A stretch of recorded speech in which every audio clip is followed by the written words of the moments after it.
Solid Hill, TDS, what's up? Yeah, come on.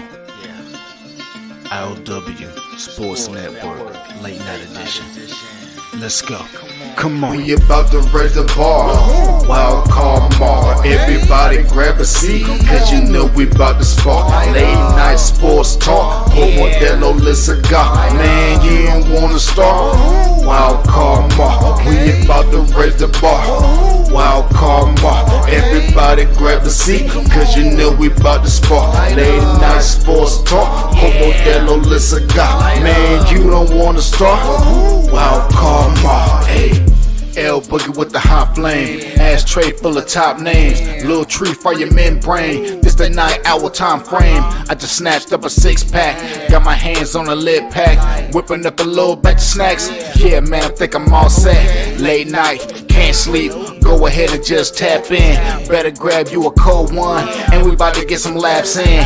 Wild card on the microphone, he'll hit you with a couple flurries. Y'all need to just strap in for some entertainment sports commentary. We about to raise the bar. Wild card mar. Everybody grab a seat, cause you know we about to spark. Late night sports talk. Modelo Le Cigar. Man, you don't wanna start. Wild card mar. We about to raise the bar. Wild card mar. Everybody grab a seat, cause you know we about to spark. Late night sports talk. Modelo Le Cigar. Man, you don't wanna start. Wild card mar. Hey. Wild card mar. Wild card mar. I.O.W. Late night sports. Wild card mar. Wild card mar. I.O.W. Late night sports. Wild card mar. Wild card mar. I.O.W. Late night sports. Wild card mar. Wild card mar. I.O.W. Late night sports. Hey. Give me a second, let me light up real quick. Ladies and gentlemen, boys and girls, people of all ages, welcome to the I.O.W. Sports Late Night Hour Edition, hosted by Mr. Modelo himself. You already know the name by now. You know what I'm saying? Wild Card Mar. You already know the vibe. Pull up, let's go. We about to raise the bar. Wild card mar. Yeah. What is up? What is up? What is up, my peoples? What is up? How is everybody doing today? Can y'all hear me good? I got some new equipment. You know, we trying to upgrade over here at I.O.W. Sports. Got me some new audio equipment. You know, we try to upgrade over here. But it's thanks to y'all because y'all following, y'all watching, y'all listening. Yeah. What's up? It's your boy Wildcard Mar in the building. I.O.W. Sports Late Night Hour Edition. Man, what a pleasure. We are here. Yes, we are here. Episode 270. 270, dog. Episode 270, and it's such a blessing.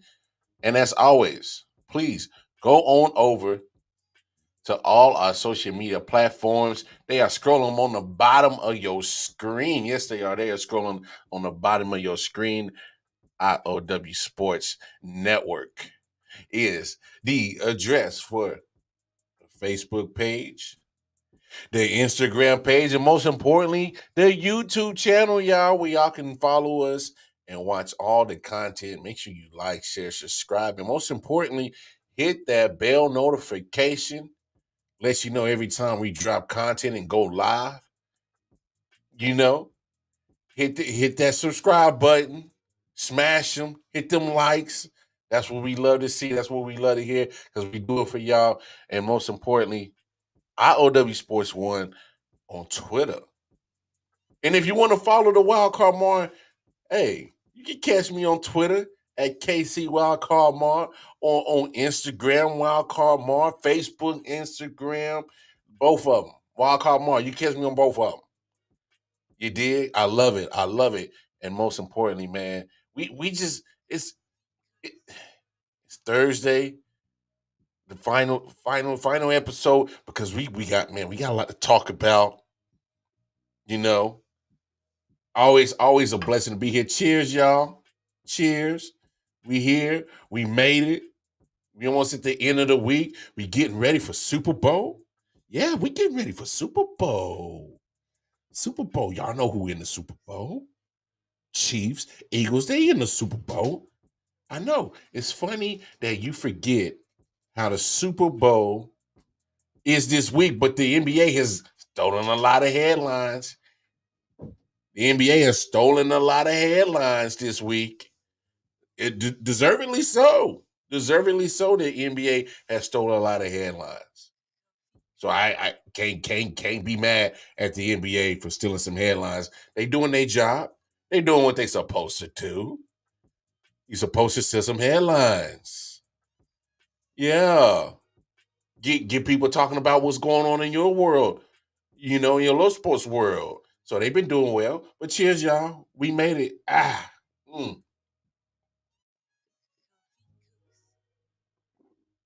Ah. So crispy. So crispy. So crispy. Yeah. But no. I mean, where do we begin? Where exactly do we begin on what's been going on this week? What's been going on? Matter of fact, the trade deadline. Okay, I guess we'll start there. NBA trades, man, crazy. A lot of trades going down into trade deadline. I saw this stat. There was a lot of people who went back to their former places. Used to play for certain franchises and made their way back. So a whopping 10 players were reunited with old teams at the trade deadline. So that happened. What's good with you, MJ? How you doing, MJ? The champ is here. The champ of the I.O.W. Pick'em League. He in the building. So D'Angelo Russell, y'all remember him? He got drafted by the Lakers. Y'all remember that? It's crazy how D'Angelo Russell's been in the league since 2014 and he's only 26. Only 26. Still young. That young man is still young. But he got drafted by the Lakers. He makes his way back to the Lakers in the trade. Of course, Spencer Dinwiddie used to play for the Brooklyn Nets. He goes back. John Wall spent a little time in Houston. He gets back to Houston in a trade. What else? What else happened? Of players that used to play. George Hill. He goes back to let's put them. NFL gonna split that baby for that MVP. We'll see, Mel. Hey, Mel, what you doing right now? If I see you in the league, you want to talk some NBA real quick? Because we got a lot of trades we got to talk about, man. Gary Payton II, he goes back to Golden State. Eric Gordon, he goes back to the Clippers. Jakob Poeltl, he goes back to Toronto. TJ Warren goes back to Phoenix. Justin Jackson goes back to Oklahoma City. Bruno Fernando goes back to Atlanta Hawks. So there's a group of players that were traded back to franchises that they have previously had a stint with. So crazy. But we all know what the crazy trade was. That shit that went down at about 1:30 in the morning. We know what went down. We know what went down. That Kevin Durant trade, baby. Oh my goodness. All right, now look, there's no more excuses for CP3. No more excuses for CP3. When you literally are given one of the baddest mans that played basketball, like you gotta win a chip. Like no more excuses, CP3. I think we're done with the, reasons why you can't win a championship now. You were one of the baddest dudes. I mean, how soon we forgot before Kevin Durant got hurt, They had to sit out for a few weeks. He was looking like an MVP candidate. He did. My man was looking like an MVP candidate. Kevin Durant was balling now. Y'all remember that damn 12 or 13 game win streak that the Brooklyn Nets had? Yeah, so a majority of that was sitting off of the back in the performances of Kevin Durant. You know what I'm saying? Chris Paul, like, thank God I might get a ring before I retire. What's up, AP? My man Ryan. Yeah, we'll talk about that. We'll talk about that at the NFL Honors. We'll definitely get into some of the NFL talk. You know, get you guys pumped for Super Bowl. But these NBA, man, that Kevin Durant trade, man. Yeah, that's fine if your camera's off. I seen your link. We don't want to look at your ugly ass anyway. Hey, I got to shoot my shot at Mel A9 then. I gotta take my shots when I can, man. Cause Mel be sliding his shit talking in there real quick. He'll definitely slide it in there for real. Just since the leak mail, so keep a lookout for that. I'm a dime piece.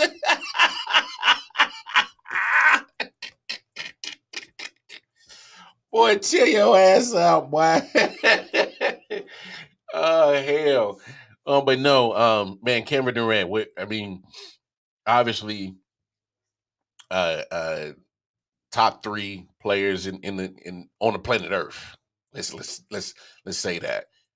Depending on however you see the player, you know, in today's league, that's up to y'all. I'll let y'all debate on who's 1, 2, and 3. But look, KD's up there. He should be in everybody's top 3. I don't care where you rank him, but I think that needs to be said for sure. So I think we under the understanding of that, right? All right, cool. But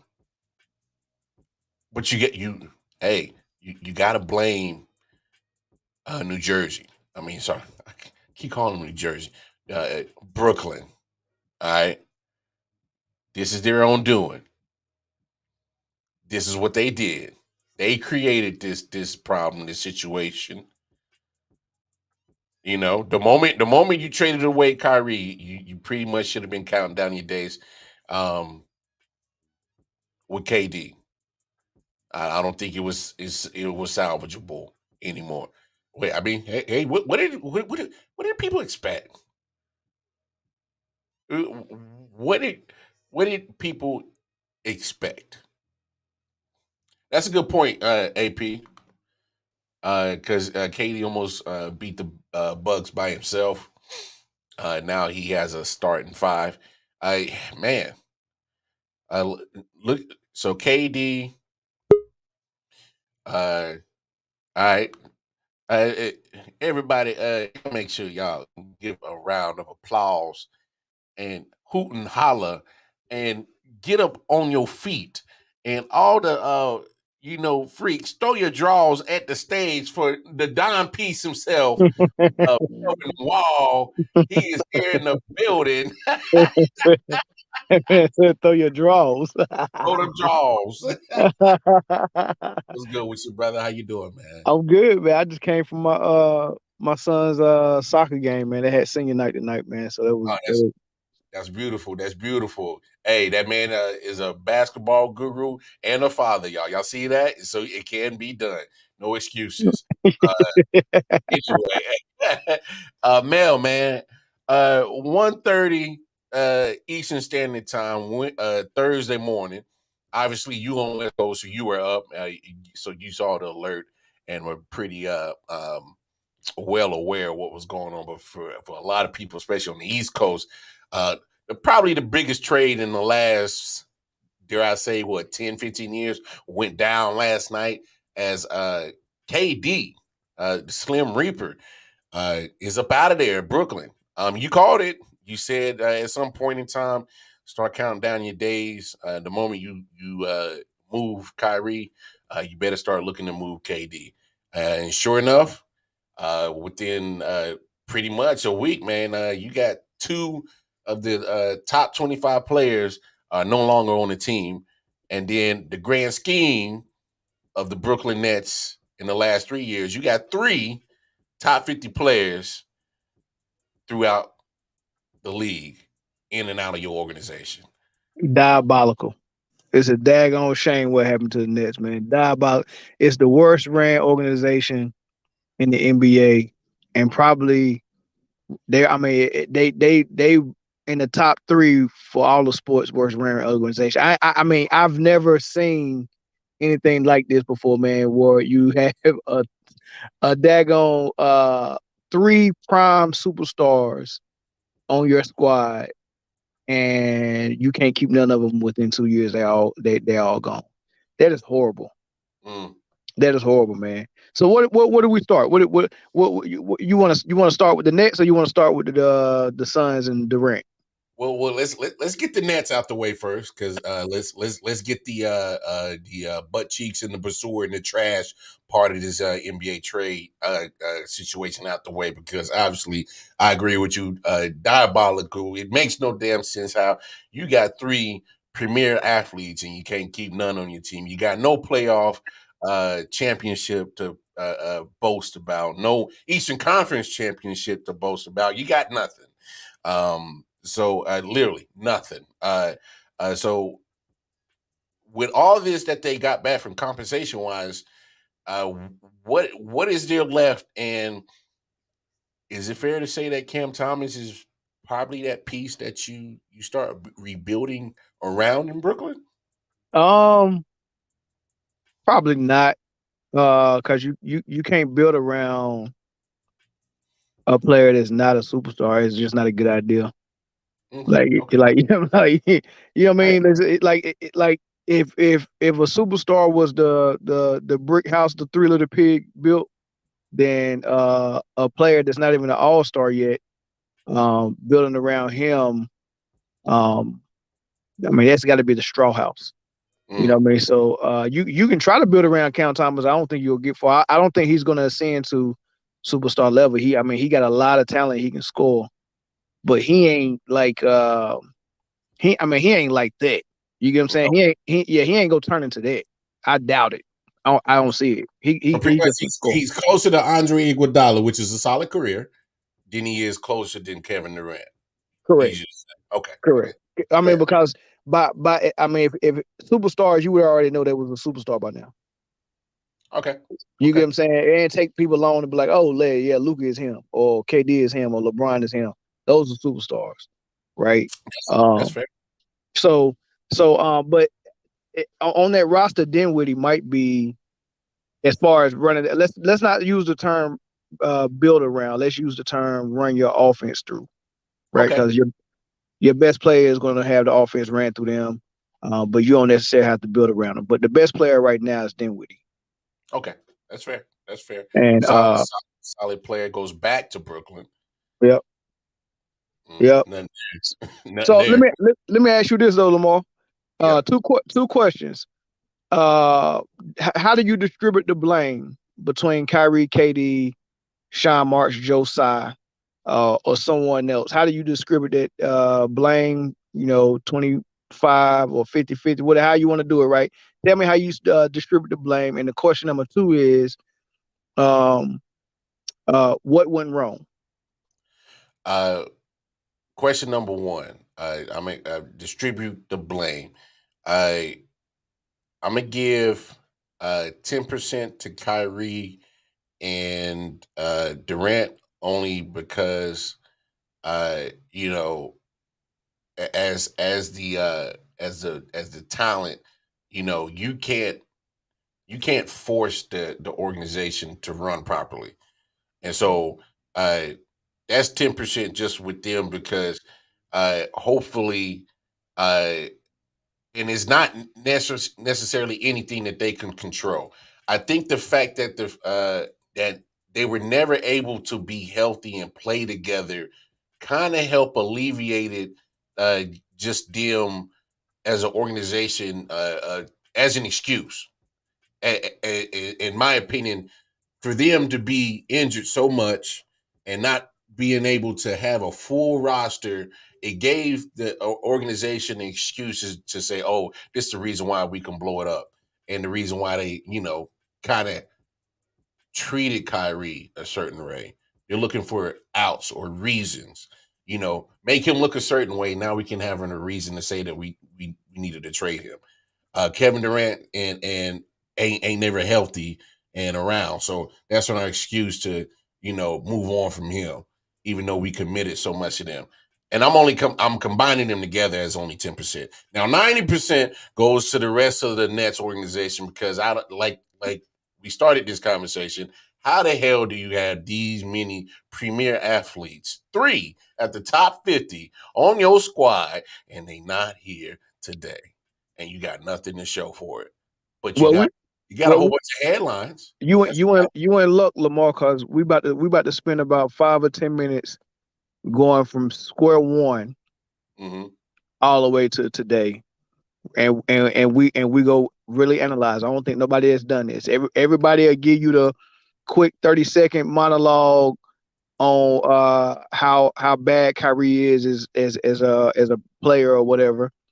Everybody got that down packed. Oh man, he didn't work in Cleveland. He left Cleveland. He left LeBron. Boston was better without him. He come to everybody got this like nice little. It's the same one Stephen A. Smith been saying for 3 years. Everybody repeating it, right? Just regurgitating it. The But same script. we go do something more responsible than that, Lamar. We go sit down and we go from square one, and we go say what went wrong and who was to blame for it. You want to do that? Yeah. Take us home, bro. All right, let's do that. Let's start with Kyrie and Kevin Durant decision to choose Brooklyn over any other team to go to, right? Now, I don't know. I can't remember who all had cap space. I know the Knicks did, and I know Brooklyn did. Now, the Knicks is another organization that's been ran horribly wrong by Dolan for a long time. So they already knew that going in. They wouldn't even think about New York, right? But I want to say the Wizards was tossed out there a little bit because Kevin Durant is from KD's the from DC. DC area, right? And I can't remember all the other teams that was had the cap space to get both of them. I can't remember. So they chose Brooklyn, and this is a brand new owner from China, And Joe right? Tsai. And Josiah, brand new owner, right? And this is the first time GM in Sean Marks, right? They just got lucky. They wasn't out there recruiting Kevin Durant and Kyrie. Kevin Durant and Kyrie just chose Brooklyn, and they just got lucky. They fell in their lap, right? Now, let's just analyze that. Was that a mistake or not? What, hiring them folks? Was it a mistake for them to choose Brooklyn with the fresh new owner and the first time GM? I don't know if it was necessarily a mistake, but you're gonna have to deal with some growing pains. I mean, they're new. They have no idea what they're going to really do at their job or have the proof that show that they are adequate to do the job. Okay, so you saying not necessarily a mistake. It wasn't necessarily a mistake. Unless you're showing signs that it was a mistake at the first, then yeah. But No, I'm just asking you your opinion, and then we just go move to the next thing. I want to go down the timeline. Was that a mistake? What was the alternative? I don't know. I can't even remember. But I think between Brooklyn and New York, I think Brooklyn was the better choice, even though they did have the first time GM, the first time owner, right? So I don't think that part was a mistake, right? So yeah. I'm gonna rock with you on that. Yeah. Okay, so going in, I think I don't think they made a mistake, right? Now, Atkinson was the head coach, right? They wanted him out of there. Yeah, and I want to say Kevin Durant, of course, had the Achilles surgery, so he wasn't playing that first year. Kyrie started playing early, and then I want to say he had shoulder surgery and ended his season, right? So Atkinson was coaching, Karis LeVert and Dinwiddie without the two superstars, right? Jared Allen had a little bit there. Right. And they fired Atkinson, and I'm not 100% sure, but I think Kevin Durant and Kyrie, both or one of them, um, probably didn't want to play for Atkinson. I can't be sure. I just remember hearing an interview of Kyrie saying that he appreciated what Atkinson did, and he said, he pretty much said Atkinson was the type of coach that young players needed, and he was like, he was not necessarily the right fit for us, right? So I want to say that Kevin Durant and Kyrie might have had something to do with Atkinson getting fired. Mm-hmm. Was that a misstep? Hindsight 2020, it might have been a mistake because your alternative, what you got in Steve Nash, I think Atkinson was a Yeah. So who would you put that on? Kevin Durant, Kyrie, or the front office? eh, you could probably split that. Okay. Obviously, Katie and Kyrie making the push to change, and the front office caving in and actually following through with it. So yeah, Okay. I think you could split that. Okay. So 50-50 firing Atkinson, front office 50% blame for that mistake, and Kevin Durant and Kyrie 50%. Okay, I'm good with that. All Mhm. right. Then they do the job search. Steve Nash name wasn't even in the hat, but Steve Nash got a relationship with Sean Marks. Kevin Durant worked with Steve Nash as a shooting coach when he was in Golden State. Mhm. So when Sean Marks had the bright idea to give Steve Nash a first-time coach, so now you got a first-time GM, first-time new owner, And right? From first time coach. right, and then now you got this first-time coach who wasn't even like he ain't sat on nobody's bench as an assistant. He ain't he ain't do. I mean, like, come on, like Hey, all he hey, is was hey, a former player. no proof that he can coach. At all, right? Nope. He was a shooting coach in Golden State. And if Steve Kerr couldn't give you a job and have you on a bench, and only thing you could do is be somebody's shooting coach, how the heck? You get a damn You know what? coaching It is what it is, job. right? So I'm gonna answer the question before you just tell me if you agree. 100%. Now they said they ran it through Kevin Durant and say, "Hey, what do you think about Nash?" And Kevin Durant was like, I mean, he good. I mean, he cool. I don't mind that, right? Mm, So they said they ran it through Kevin Durant, and he was okay with it. But this was a Sean Marks hire 100%. I'm okay. giving Sean Marks 100% of that blame because you get rid of Atkinson, Yeah. right? Who you already see what he can do as a coach. You get rid of him and go for the unknown where you had so many other candidates that you could have bought Mark Jackson in. Oh.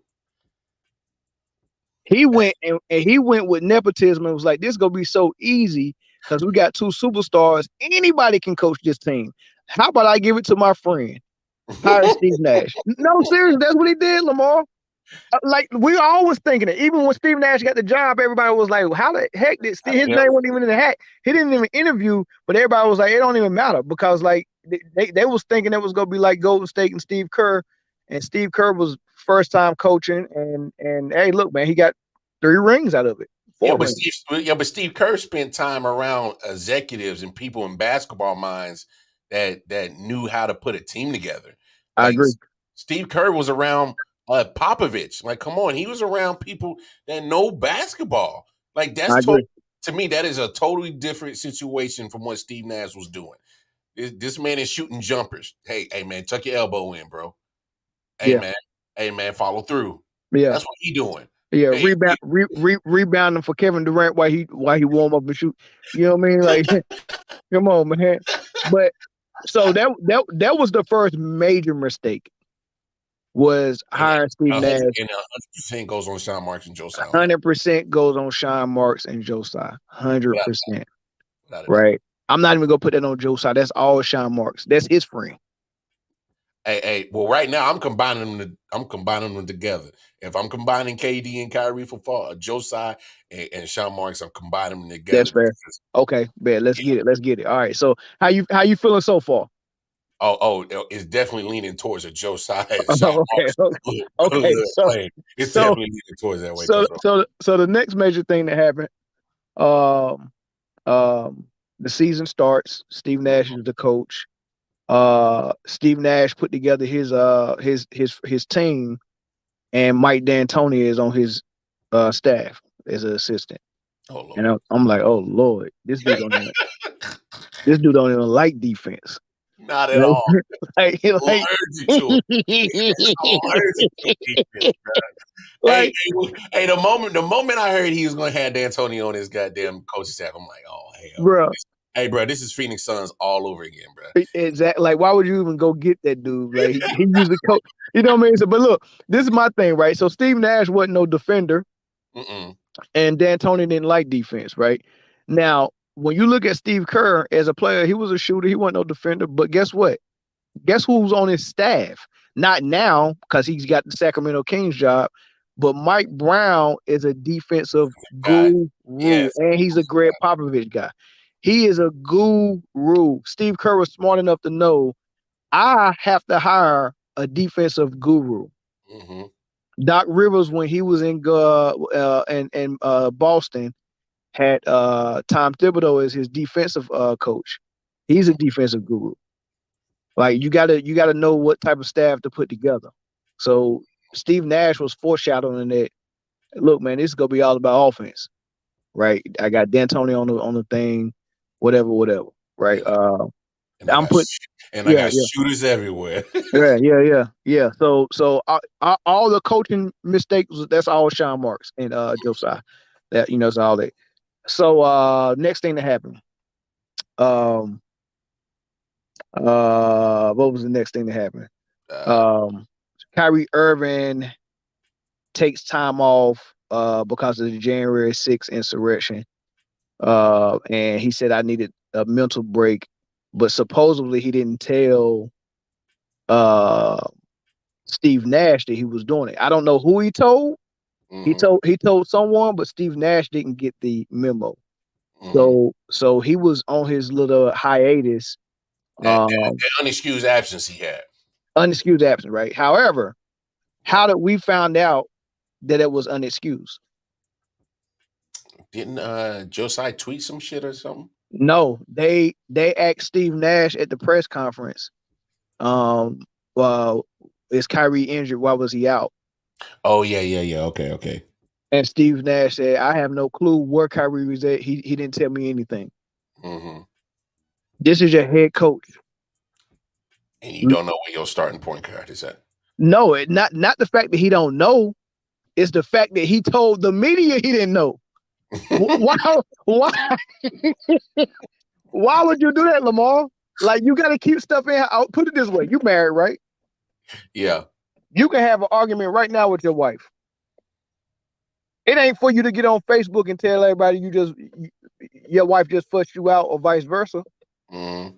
While I'm Because sitting you on the couch. because when you let stuff out like that, it makes it worse. Mm-hmm. It makes it worse. We didn't find out that Rodman was leaving the team and needed Michael to fly all the way to Vegas to get him until 30 years later when the documentary came out. Facts. Stuff stayed in house. It stays in the house and in the locker room. You don't come out at the press conference. You never seen Phil Jackson come out and be like, "Hey, Rodman did this and X, Y, Z and blah blah." Why? Why would you do that? Mm. Right?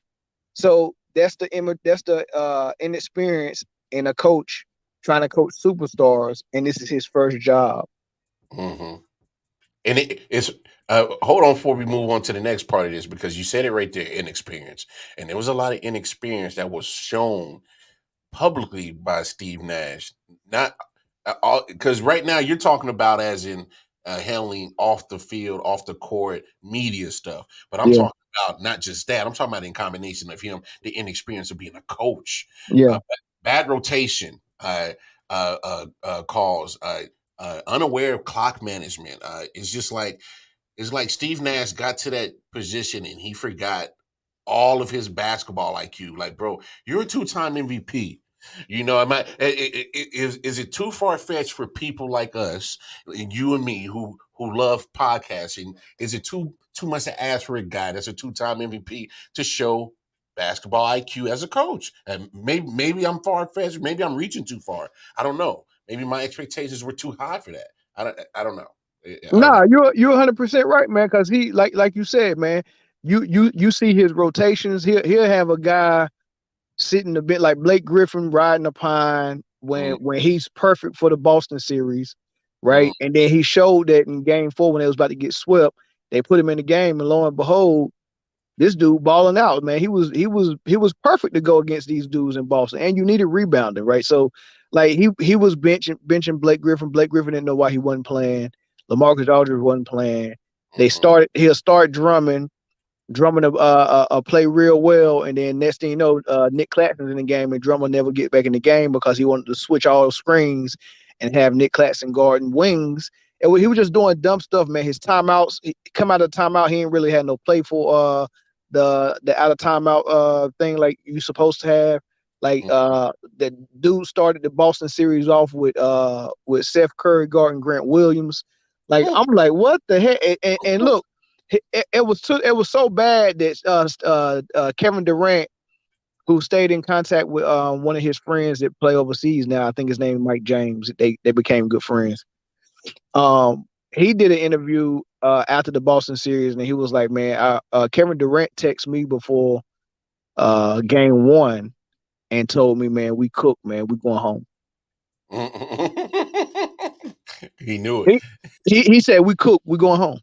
He said he told him that before Game 1, and it must have been because he came out of there, and when he seen the game plan that we go start with Seth Curry guarding 6'7", 275-pound Grant Williams. Put our own selves in a mismatch. It was like, man, I'm like, man, bro, you can't make this shit up, bro. You can't, man. How you go root for yourself and fall asleep naked? Like you. I mean, come on, man. You asking to get daggone violated.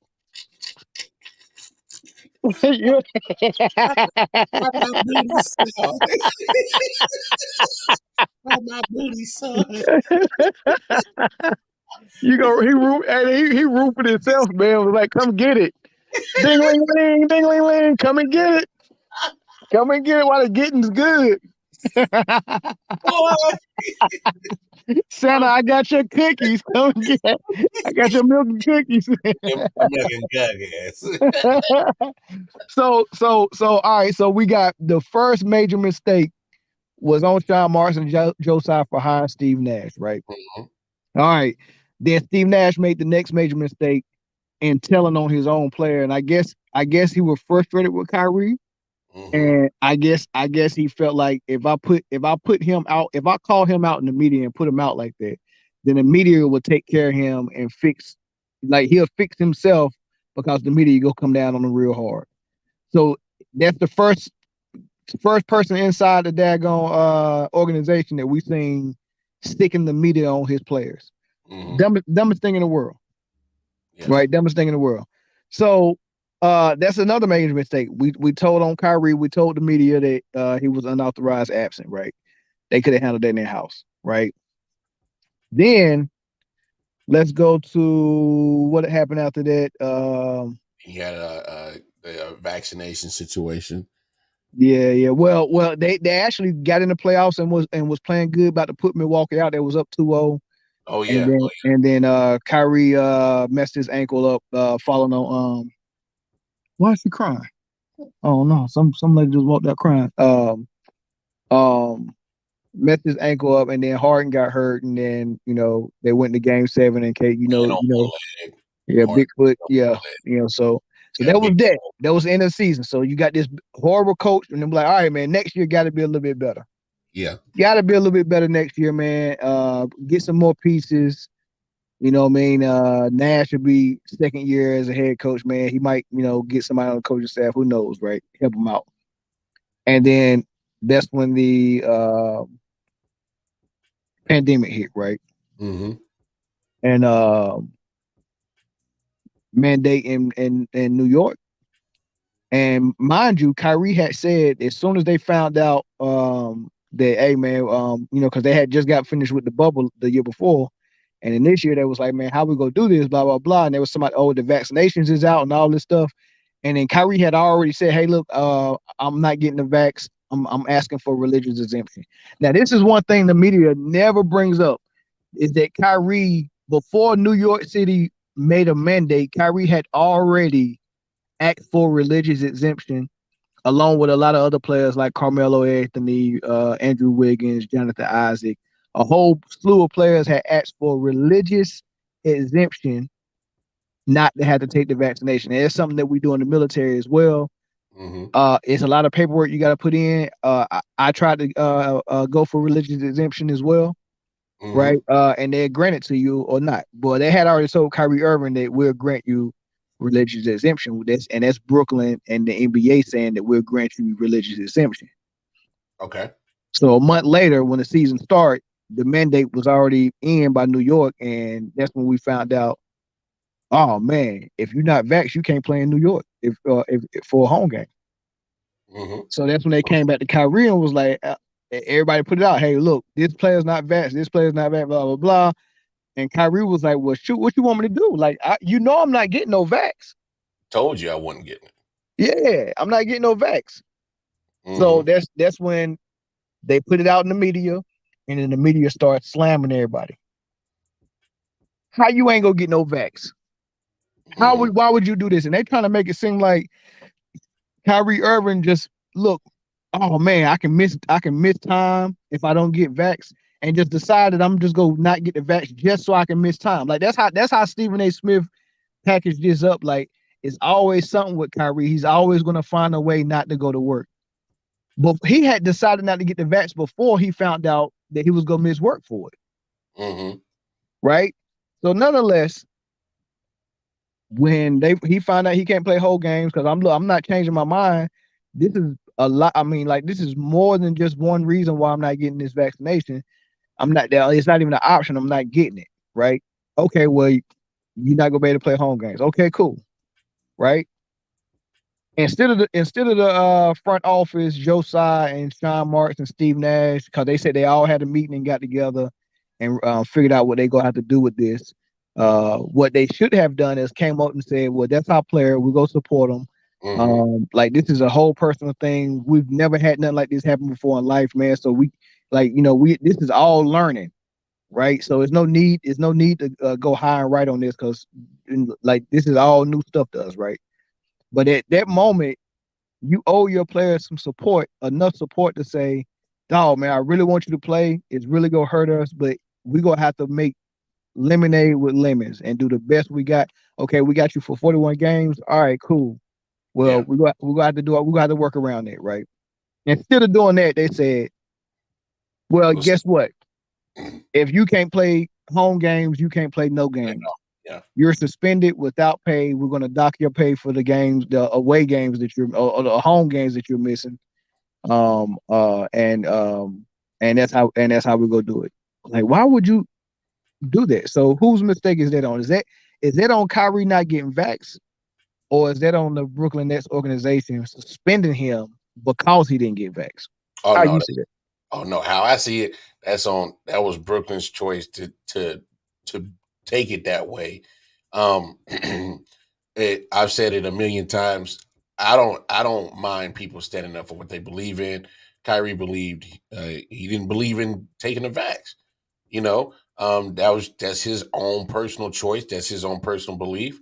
He was willing to stand up for the consequences of it, and he did. Um, but I always thought it was funny how the Brooklyn Nets, hey, you can't play full games. Since you can't play all the games, you can't play none. But the moment that the Brooklyn Nets desperately needed him, at the time that Harden started getting worn out, Yep, KD got hurt yep, and wasn't playing, yep, and Brooklyn was slumping. yep. Hey, hey, Kyrie, hey, big head.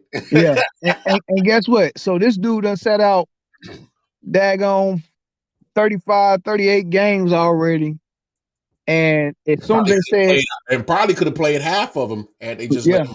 Yeah. could play half of it. So these clowns say, Kyrie, at short notice, we need you to suit up. And he suited up next game and Mhm. was ready, in shape, and hot as soon as he got on the court. Does that sound like a player that's trying to find ways to skip work all the time? It's No, like he stayed so ready. That sounds like a basketball player. It sounds like somebody that's that worked hard on his craft as well and is always ready to play. As soon as they snapped their fingers, he jumped on the court and dropped BTG, train to throw. and dropped 40. You know what I'm saying? Mm-hmm. So like it don't even match for someone to say it's always something with him. He's just trying to miss work. Dude, he got suspended and missed work. He was ready for the season to start. Just came off the rehabbing his ankle and was ready to go. Mm-hmm. Like they don't even match that he's trying to miss time. So anyway, suspending him was another major mistake by the front office and the organization. So and the moment, and not to cut you off, that starts the pissing off of KD right there. Correct. This moment right here is the moment that you start. Okay, so you messed with one superstar. Now you're about to trade away Harden, and now you've already pissed off the third one for messing with the first one. Yeah. Now I'm gonna put a little bit of blame for that on KD, as well, because he should have. As soon as they suspended Kyrie, he should have raised hell. Okay. But he was trying to stay out of it and stay quiet, so be so professional that he was like, man, that work itself out. He didn't never think it was go be that much of a slippery slope. Mm-hmm. So he, they kept asking him about it and stuff like that, and they was mad that KD wasn't forcing Kyrie to get the vax, and they were saying he's not a leader because he's not forcing Kyrie to get the vax. He's like, look, I'm not gonna get into a grown man's business of what he do with his body. I'm not gonna do that. But what he should have did is went to the daggone front office and said, I'm trying to win. How the hell are you gonna suspend this dude? Yeah. I'll take him for half the time. It's better than nothing. It's better than nothing. Like Kawhi Leonard just started playing games about 3 weeks ago. And that dude been low management for the last 2.5 years. Yeah. And when he came back, he was like, I'm back and I'm 100%, but I ain't playing no back-to-backs. Nope. You get what I'm saying? So like, I'm like, dude, you can support your player, and you don't have to listen to the media. Like they were trying to prove to the media so bad that they can get control over Kyrie, that they just went too far with it, right? So anyway, a little bit of blame to KD for allowing them to suspend him without raising hell, and definitely a lot of it to the organization for even thinking that, hey, look, this is a good idea. Let's suspend our second best player. And I think we're so good with Kevin Durant and Harden that we don't need Kyrie, and we can get by without him. And maybe after a while he'll just get vaccinated just so he can come back. That's what they were banking on. Because if they didn't have Harden and if it was just KD by himself, they probably wouldn't even suspend him. They felt like they had more than enough. Just to make it through. Exactly. And they feel like, man, if we suspend him, he's going to eventually get the vaccination. Nobody's going to hold out that long. Mm-hmm. So then we found out that they offered him a $200 million extension if he got the vaccination. Mm-hmm. All right, I'm almost done. Now, they bring him back. Harden got traded. KD already requested the trade. Yeah. Who do you blame for that mistake of Harden wanting out, them trading Harden and bringing in Ben Simmons? Break that down. Oh, well, I mean, KD and Kyrie can't make the trade. That's a GM job.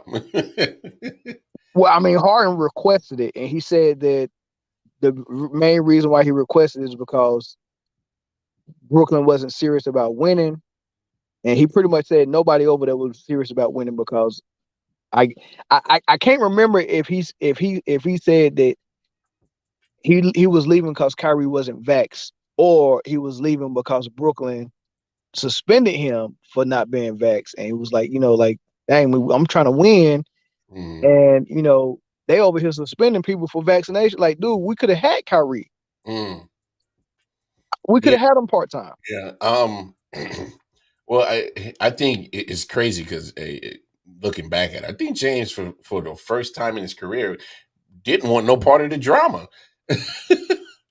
I think that's what ultimately pushed him out. He's like, man, I see this shit coming down the pike, man. This shit about to be some crazy shit. Yeah. Because he's the one that's in the building. We weren't. So I'm pretty sure he's seeing some shit that's the total separation between KD and Kyrie in the front office. He Yeah, has to see it. You know what I'm yeah, saying? yeah, So for sure. so it's like at one point he was going to have to find a way out the middle because at one point he was going to be put in it. And Yeah, like, you're gonna have to pick a side. You either gonna be with KD and Kyrie, or you're gonna be with us in the front office side. So what you gonna do? So I guess he said, "Shit, just give me the Philly. yeah, yeah. Give me the Daryl Morey, who I know is gonna have my back at all times. Give me the." Exactly. That's exactly what happened. The grass was green on the other side, and he would have been fine if everything was all right in Brooklyn and they wasn't doing stupid stuff. But he was like, man, I can do better over here, man. Ain't no way.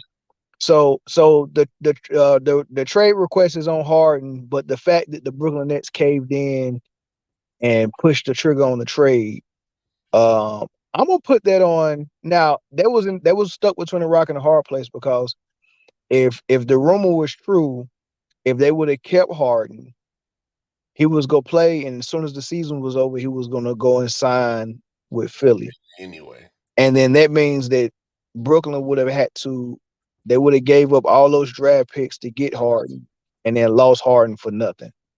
so you So trade and get value back. yeah, so they had to make that trade. So Yeah. I, I'm not going. I'm gonna put that on. I mean, that was the best they could do, to be honest with you. In But this situation, yeah, because you just put it out there, like, so you just let, because obviously, and I don't know how the hell Philly didn't get hit with tampering for this shit with Daryl Morey, the way that he was talking about yeah, facts.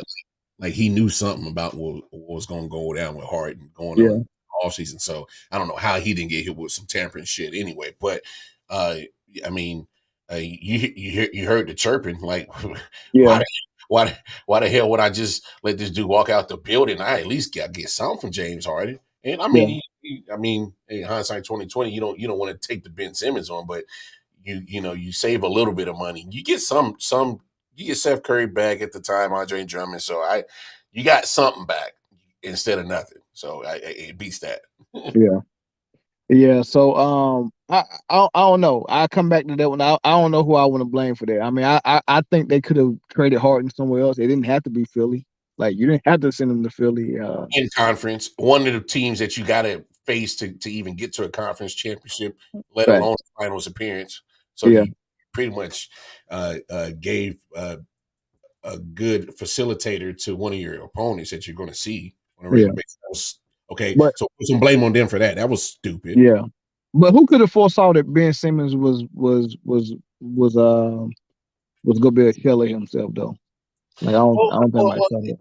well, no, I'm just saying in general. Don't why are you trading him to Philly? No, Like I'm with you. there's other teams. First of all, anytime you trade away a big name, to me, it's always the best move is to get him out of conference so you don't see his ass. Facts. Like I don't understand why would you want to give him to another person that you got to compete with Philly. Is going to be at that time. It was Boston, Brooklyn, Philly, and Milwaukee. Four teams in the East that you talked about was going to be there towards the end. Why the hell would you give them a piece that can help them? Yeah, That was dumb. It was stupid. yeah. So Harden's gone. They got Simmons. He can't play in the playoffs. They get swept. I blame that sweep on 100% Steve Nash. Hmm. He didn't have his boys ready at all.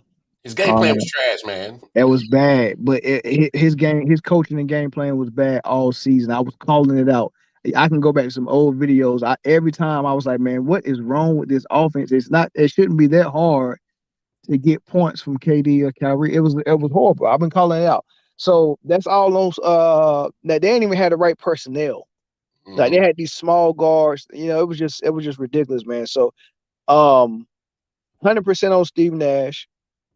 Um, but the funny thing is, they blame the whole entire failure of the season on Kyrie Irving Not getting the vaccination. by not getting the vaccination. So when it went into the off season and Kyrie is on the final year of his contract, he got to opt in, but he's looking for a new deal. He didn't want to have to opt in. He wanted to go ahead and sign a new extension.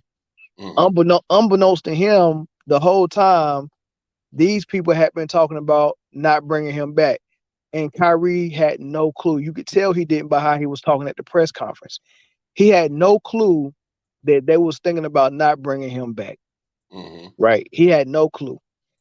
Um, so when it came time to get that thing done and signed, they like, no, we not gonna sign.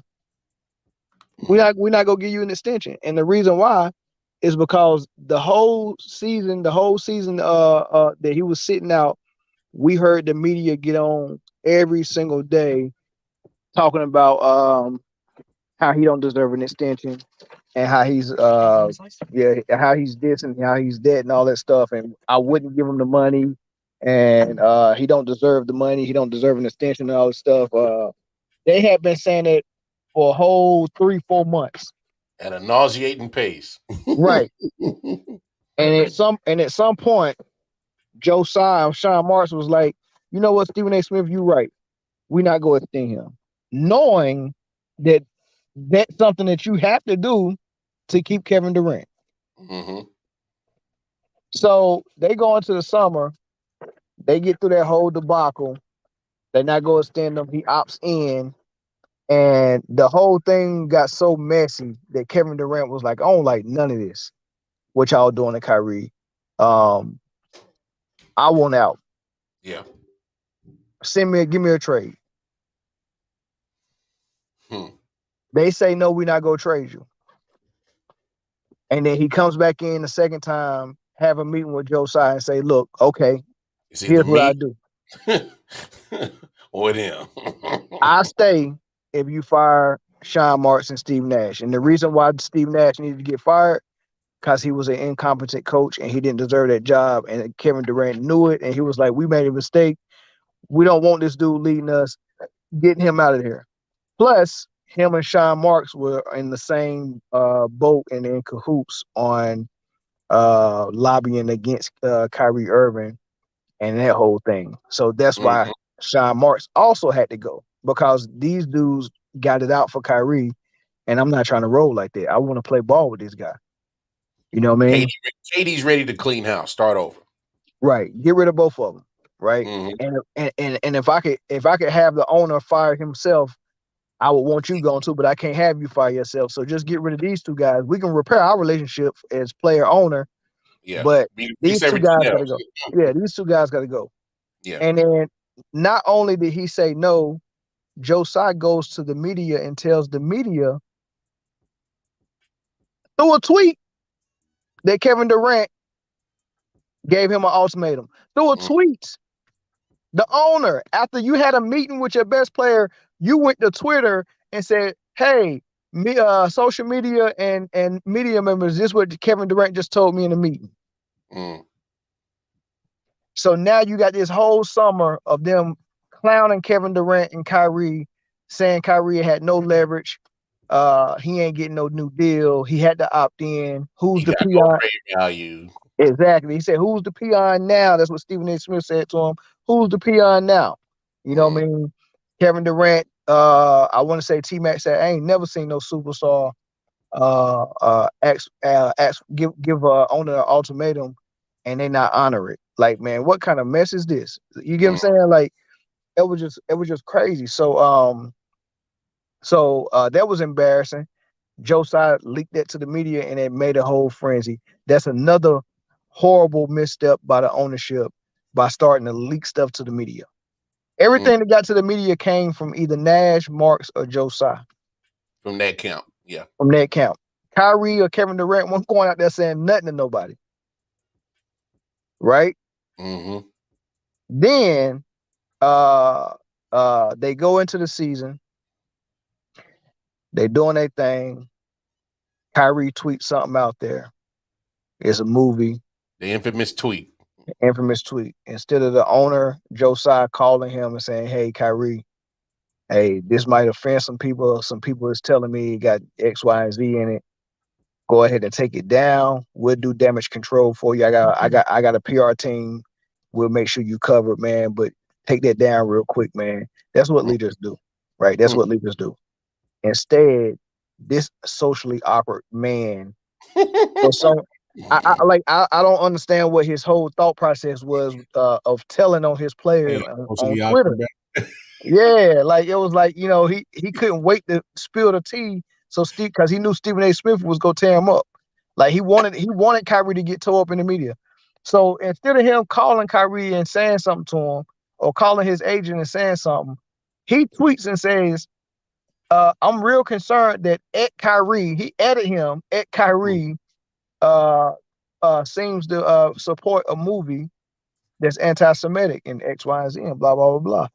And I'm like, you got to be kidding me! I follow Kyrie on Twitter, and I ain't even see the tweet, but I Yeah, saw Josiah's tweet, yeah, and I was like, what is he talking about? And then I went to Kyrie's Twitter and was like, oh, I watched this movie before. I ain't seen the anti-Semitic in it, right? mm, That's another mistake by the owner. Notice all along the way, this is all Josiah, Sean Marks, and Steve Nash messing this thing up. Kyrie only did that one thing when he went authorized absence for 2 weeks after January 6th. And hmm, all he did. yeah. But he's being labeled as a cancer, as a locker room disturber. Right. Yeah. So I'm off my soapbox. That's all I had to say about that. So under that new light, what's your whole thought process? Hey man. Well, I mean, I love the journey we took. That was a great journey. But I was never fooled on what kind of situation was going down in Brooklyn. You don't see superstars running from franchises, man. These Right. dudes was trying to they was trying to find the first way out of there. They is one thing for to see a what's going on, normal guy. It's okay to one two people that were paid or something like that, but you got three superstars that had requested trades, wanting to get out of there, get away from there. That's 100% ownership. It's a shame. It's a shame. Let me ask you this, Mel. The other day, Tuesday night, what was it, Wednesday night or Tuesday night? Kyrie debuted in Dallas. Obviously, Luka didn't play. What did you think of Kyrie's debut down in Dallas, Texas? Man, you gotta listen to all the post game interviews from Steve Nash, Theo Pinkston, um, who was the other guy they interviewed? Tim Hardaway Jr. Hmm. And did I say Steve Nash? I meant Jason Kidd. Yeah, so Jason Kidd, Theo Pinkston, Tim Hardaway Jr. Those are three interviews I listened to, and they Hmm. pretty much summed it up, man. They talked about, and Jason Kidd kept saying this. It's almost like he was trying to send a message to Luka. He kept talking about how he did a lot of work off the ball. He set screens off the ball. He cut off the ball, um, um, and all of those things. And just talk about the stuff he was doing without the ball, right? Hmm. And I was like, I like hearing that. I hope he's gonna put that into practice for Luka, right? Then when you talk to the players, Theo Pinkston was bragging about how he kept telling them to bring the ball up. He kept telling them to make a play. He never forced the ball to himself and felt and made it seem like that everything had to run through him. Like Hmm. these are the things they were saying. So I say all that to say this: it was beautiful basketball out there, Hmm. and I hope it spills over. And Luka can enhance that when he comes back and abandon Luka ball It's funny. unless it's the fourth quarter. It's funny you say that because it was like it wasn't a Kyrie show, and they were playing a good Clippers team too. Um, so it wasn't like Kyrie was just making it about him, like, oh, I'm gonna stick it to Brooklyn. Look what you had. Look what you had. He easily could have done that. He Right. easily went out there and dropped 50 and be like, look what you had, Brooklyn. Look what you had. No, it was like you said, it was basketball being played. Yep. Um, and I'm with you. I'm with you on that one. And my optimism is not real high on it, but I'm looking at it. I'm like, come on, Luka, you see what you got. You can't hog the ball on this one. You can't. Kyrie is too talented just to be posted up at the 3-point line and hoping he gets a shot. No, Kyrie, he needs to be an integral part of your offensive scheme. And if he's not, then y'all not serious about winning. And Right. I wouldn't even be surprised if it goes down that way. Don't be surprised if he still walks towards the summer anyway, which he still has that ability to do. So yeah, my optimism ain't high on that with Luka changing his stripes. Hey man, Tiger can't change his stripes.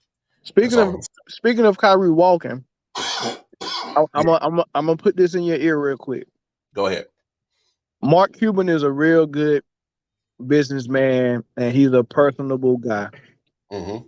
Him and Kyrie will have plenty of conversations. I know they probably had plenty of conversations before the trade went down, right? Yeah. But they gave up pieces and draft picks to get him there. So if Kyrie decides to walk, I think he's going to give Mark Cuban at least a solid, and Mark Cuban to give him a solid by signing him first and then trading him. So it'll be a signing trade. Yeah. So there is a lot of people that think one or two things are going to happen. One, if he leaves Dallas, it's a sign and trade. They go send him to the Lakers, and they go gut the Lakers rosters, right? And get the draft picks that y'all got. Or two, they sign and trade him, and they bring CP3 and DeAndre Ayton over to Dallas, and Kyrie goes to Phoenix to join KD and Devin Booker. Keep your mind on that. Hell. Huh. Okay. Okay, Melon Wall. I see you trying to drop them little nuggets, seeds right now. Keep watering them, and then maybe them joints might blossom into some shit in about sometime in July. Okay. Yep. Okay. You might be on to something. Man, crazy day in on that trades, man. So Kevin Durant, what? Wow. To Phoenix, Man. To Phoenix though, man, what was your initial thoughts? Because like I said, that happened late last night, East Coast, but it happened not too late around your time on the West Coast time. So, what was your first initial reaction? I know you saw the alert on your phone. You was like, "Hell no, this can't be true." Yeah. I thought I, I thought if he went to Phoenix, that they was gonna have to at least give up Ayton. I knew Phoenix wasn't gonna give up Booker. Mm-mm. I didn't think that Brooklyn wanted CP3. So I never thought that CP3 or Booker would be part of the trade, but I thought at least Ayton was gonna be in that trade. And when I looked and I said, "Well, oh my God, he kept Ayton too," I was like, "Man, they trying to get Phoenix the championship." Oh yeah, they trying to get it. What's that starting five looking like? CP3, Booker, KD, Ayton. Who's the fifth guy? It's either gonna be Craig or Oh yeah, Josh Torrey Craig. or Josh Okogie. Or if they feel like TJ Warren is healthy enough, it could be him. Yeah. Wow. So let me ask you this. And as I was saying it before you dropped in, at least zero excuses for CP3, man. Hey, I mean that's just where I'm at on this one. 'Cause I'm a big fan of CP3, but come on, you just made one hell of a damn trade to get a good piece to get that man 38 though, man. That's an old man. Yeah, that's an old man. It's some 38-year-olds that can't even get their old lady 3 minutes. You know what I mean? So we want CP3 to run out here with these 23-year-olds and still be the old CP3. I'm just saying. Hey, that's the only thing missing on this man's legacy is a chip, man. He just got a big piece that can help get you there. I'm not saying CP3 is going to play and ball out, have like a second half like an MVP. I ain't saying that, but it's okay to take a little Kawhi Leonard load management soiree book and find out how to do it a little bit, and just to make sure he there through the playoffs run. Ain't nothing wrong with it, ain't nothing wrong. But I'm just saying, like, come on, now. You got KD now. I mean, it should be phenomenal. Yeah, it should be, but they got holes in their roster right now, they do, and I don't know how they're gonna feel it, man. They're gonna have to wait for the buyout market. I mean, I know John Wall probably go get bought out. They saying Utah go buy out Westbrook. I wouldn't want neither one of those guys. I mean, John Wall might be kind of sexy to back up CP3. You get what I'm saying? So assurance policy maybe. So yeah, I might mess with John Wall in the buyout. As far as free agents, for any team that want to make a run and they need some scoring off the bench, man, I think it's worth it to Carmelo. give Carmelo a look. Yeah. hey, bruh, Carmelo can still give you 15 to 18 points. I agree. And if there's any team that's serious about winning the championship, and if you tell me that an extra 15 to 18 points from a guy that at max is going to give you 18 or 20 minutes, come on now. Yep. Come on. Yeah. I would mess with Carmelo. I would probably mess with Dwight, but not for Phoenix though, because they got two centers already. But definitely Melo. And they're gonna need some lockdown defenders too. Josh Okogie's pretty good though. Yeah, keep your eye on Josh Okogie, man. He's a good defender. Okay. I'll keep an eye out for them. Lakers, you like any of the moves they made? Obviously, I like all the moves they made, starting with Rui. You damn right. Man. Trust me. Rui he's special, man. Like everybody is trying to get OG I.O.W from Toronto. But low key, I mean, Rui might not be as good as a defender as he is, but he got the potential to be.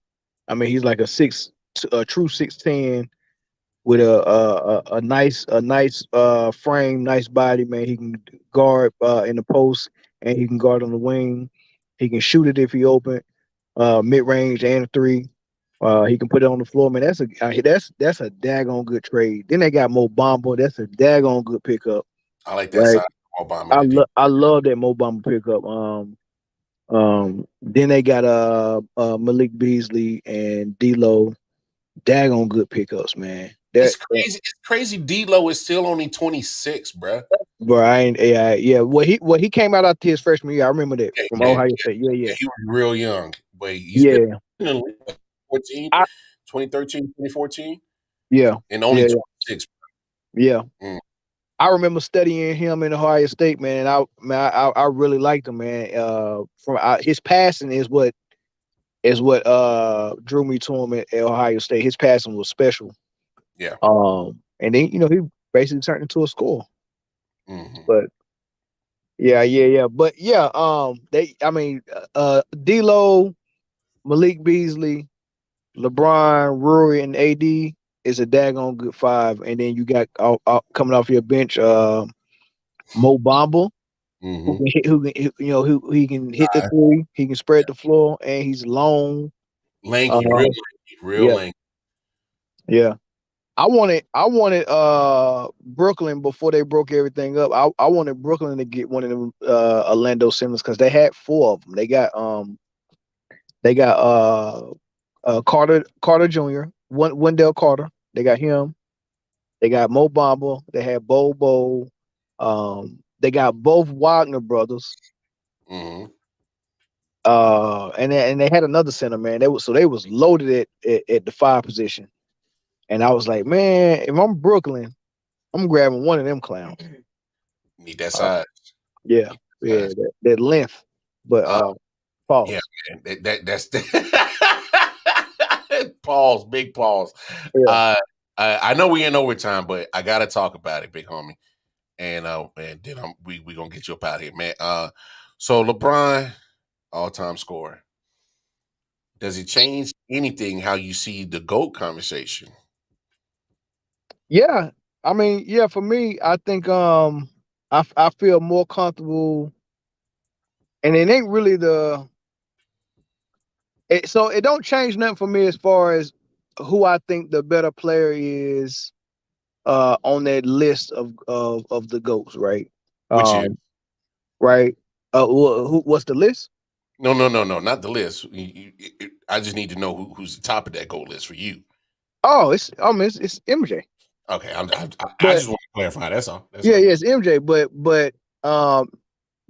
with the resume stacking that LeBron has been doing, Hmm. he's pretty much forcing people to consider him in the highest regard. So um, I say it here first, man. You heard it here on I.W. first.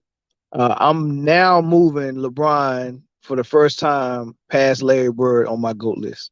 Oh, so you moving him into 5? I got LeBron number 5 now. You know, Oh, got him number 5. So it's MJ, Kareem, Kobe. Um, that's 1, 2, 3. Uh, Magic at 4, LeBron at 5. I finally moved LeBron past Bird, and wow. yeah, Wow. Okay. Because my list was um Jordan, Kobe, Kareem, Magic, Bird. So yeah, mine was almost similar to yours, except yeah, you had Kareem and Kobe swapped. yeah. And it's, And you know what? It's hard to leave Wilt and Tim Duncan out of the you get what I'm saying? Like, it's hard to move people past Wilt and Tim Duncan. It's hard to move people past Russell too. well, for me, I think Hakeem should be in the top 10 somewhere in there too, and he would be in my top 10 Yeah, list. And I would have him probably towards maybe 8 or 9 somewhere, yeah. or maybe even 10. But I would definitely have him in my top 10. I think that's a name that always gets skipped over too. But he may not have the personal accolades like some of these other guys, but I just think Hakeem was just uh, man. It was a cold brother. Bruh, cold blooded, and dude, he, uh, he, I mean, just look how frustrated he had. Shaq in his prime, frustrated like hell, bro. Yeah. So I think Hakeem should get some love, but here's my only pushback with all the love that LeBron, and I'm not taking nothing away from LeBron. As much as I will never have him as my GOAT, I do recognize real, and real is basketball wise, the dude is doing things that most players can't do. The longevity he's doing, what he's doing, and remember that whole run he went from pretty much from straight out of high school, was doing going straight to playoff runs early in his career, and he's playing all the way to June and goes straight to summer basketball with Team USA, and look at all the tread that he has put in on his career, and I'll give him that. Hey, a true Iron Man. Juice.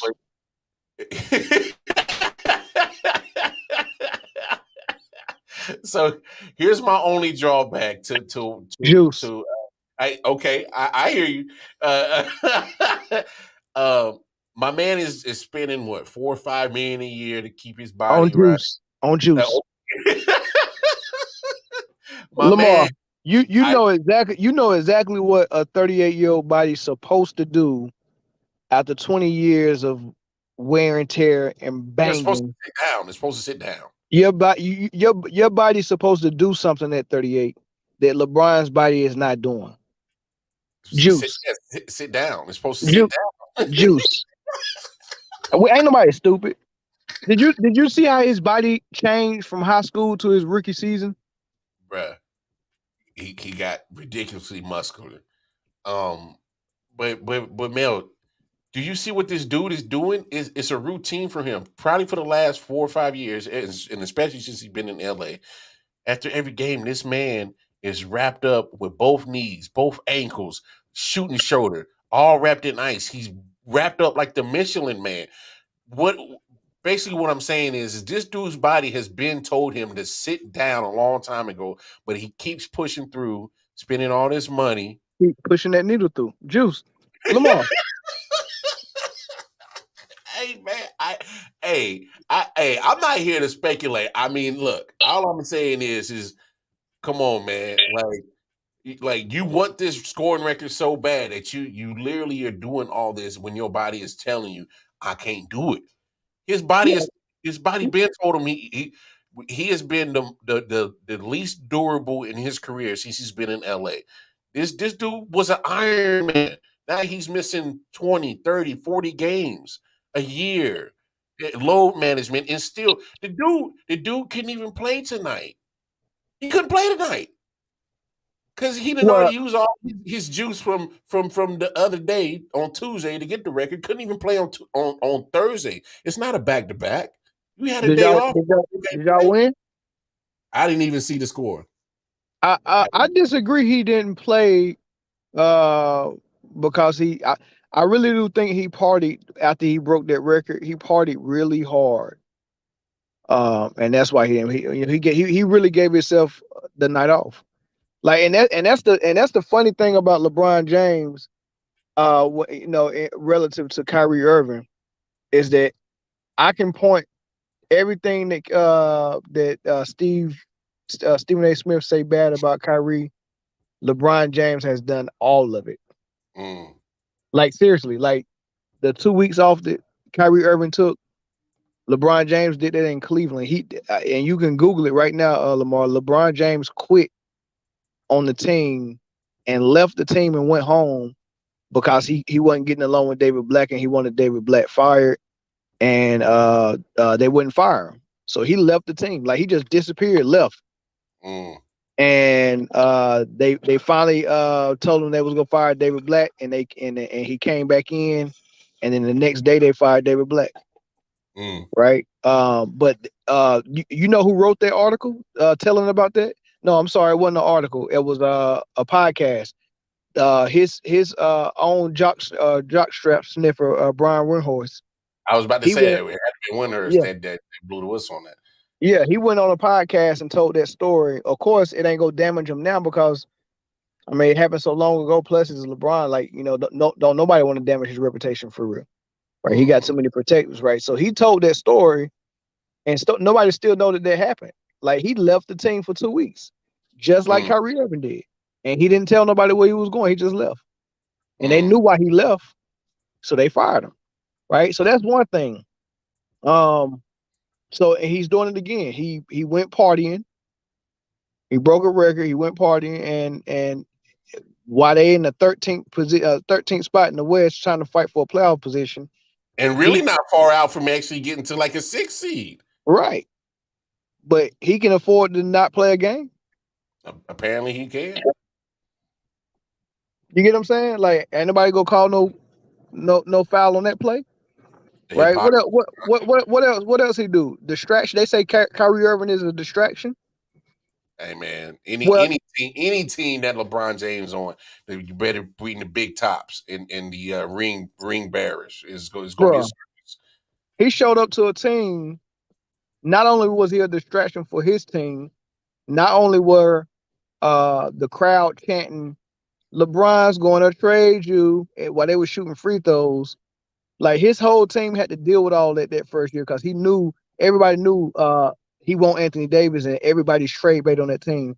Like them dudes could barely even concentrate. That was a major distraction. So not only was he a distraction for his team, he turned Anthony Davis into a distraction for his team To by the top. saying, "Hey man, you're a Clutch Sports client. You need to get to LA, request Said a that. trade up out of there."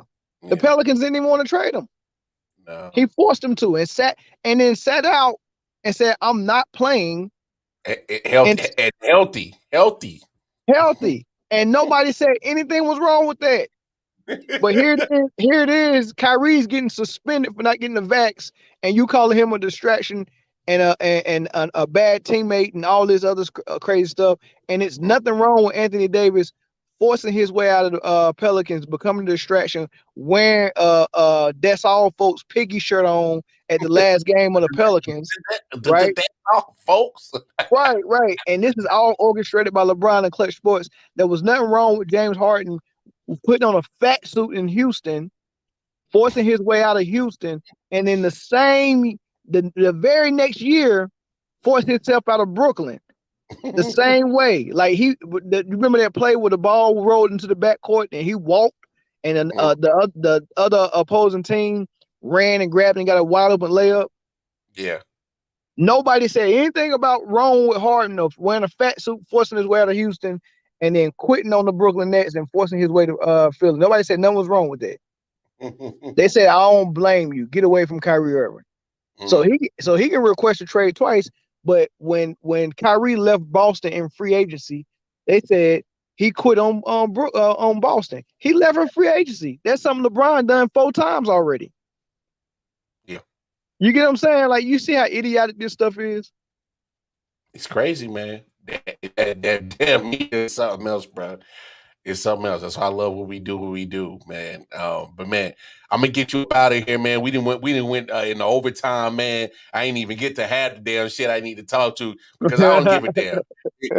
Anytime Melvin Wall come on the I.O.W show, you already know my man gonna drop nuggets. He gonna drop some good content. Hey, so Melvin Wall, real one time for the people, let them know where they can find you at, where you talking your stuff at, man. Man Down Sports on YouTube, Man Down Sports on Facebook as well. Man Down Sports on Twitter. Hey, there you have it. The one, the only Melvin Wall, always dropping dimes over here. Y'all know what it is. I'm the Wild Card Mara. Appreciate the love and support. We about here. Hey, enjoy your Super Bowl. Please be safe out there, folks. Please, no drinking and driving. Find a way to get home safe. If you need a designated driver, call a cab, call an Uber, do whatever, please. No drinking and driving on Super Bowl weekend. Enjoy the Super Bowl. NFL Honors was a blast. I might have to just drop a show tomorrow, talk about the other stuff because we didn't get into it because we had great conversation with the great Melvin Wall. But hey, y'all never know when I might pop up. Wild Card Mar, I'm up out here. Peace and love, y'all.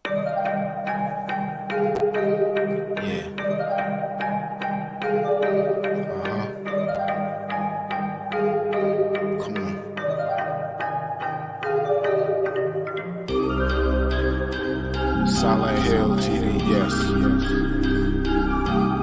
Hitchhikers.